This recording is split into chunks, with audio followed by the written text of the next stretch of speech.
Congolese officials on Thursday announced an end to an Ebola outbreak that had killed at least 6 people since October in the latest health challenge confronting the country's restive east.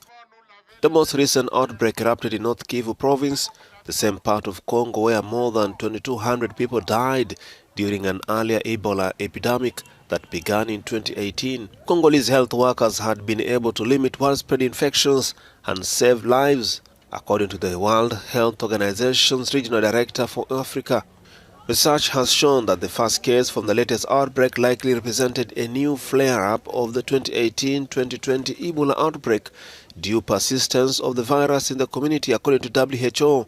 The newly ended outbreak marked the 13th time Congo has battled Ebola, including another outbreak in North Kivu between February and May of this year. The disease has proven particularly difficult to prevent in North Kivu, which is home to a myriad of armed groups.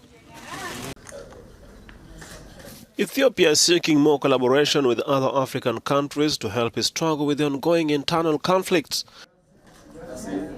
The Ethiopian Deputy President Saleh Zewde visited Ivory Coast and met with President Alassane Ouattara. Saleh said during the visit the situation in Ethiopia is stabilizing and that they will soon have a national dialogue to help orchestrate the peace in the country. No war is simple as long as it is a war between us. There is no external occupation or external aggression, so it is a painful episode, but a genocide must be determined. There are criteria that unfortunately must be fulfilled, and we don't have all that. We are moving forward.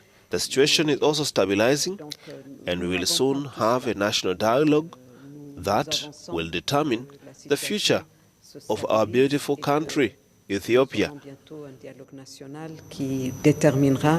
The war in Ethiopia broke out in November 2020 when the Prime Minister Abiy Ahmed sent troops into the northernmost region of Tigray to topple the TPLF after months of seething tension with the group that had dominated politics for 3 decades before he took office. The Ivorian government on Thursday resumed dialogue with the 21 opposition parties in a bid to bring unity in the West African country.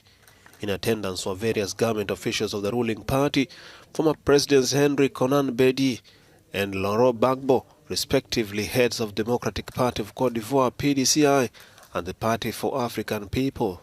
Patrice Achi is the third Prime Minister in 3 years to convene these discussions initiated in 2019 and which are entering their 5th phase.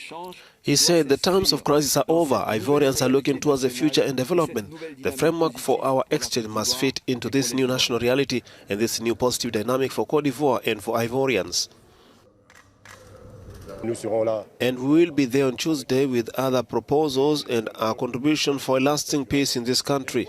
Our hope is that this dialogue will enable this political class to agree on the essentials, and the essential thing is peace and stability in Ivory Coast. Ivory Coast is set to have next local elections in 2023.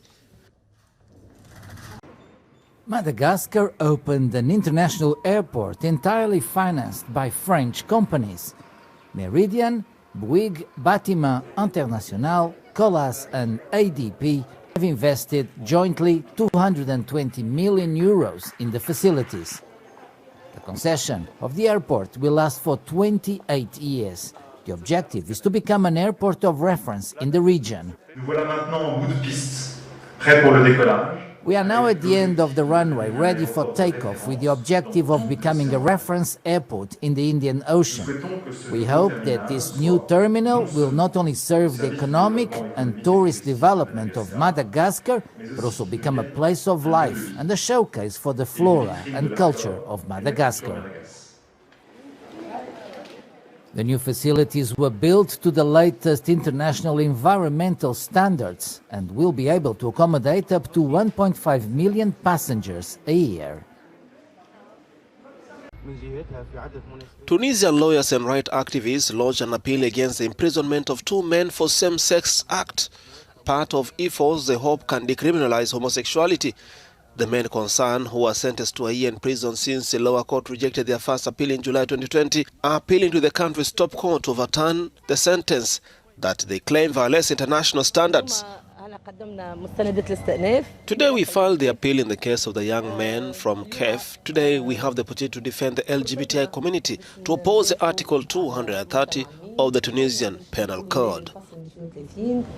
I may be the eternal optimism, actually. I think that yes, there is hope. Already this case, the fact that we arrive at the court of secession, it will open debate, and especially a legal debate and a serious debate on the question. I am always believing in passionate debates. Under the North African country's criminal code, those found guilty of consensual same-sex acts can be punished with up to 3 years in prison.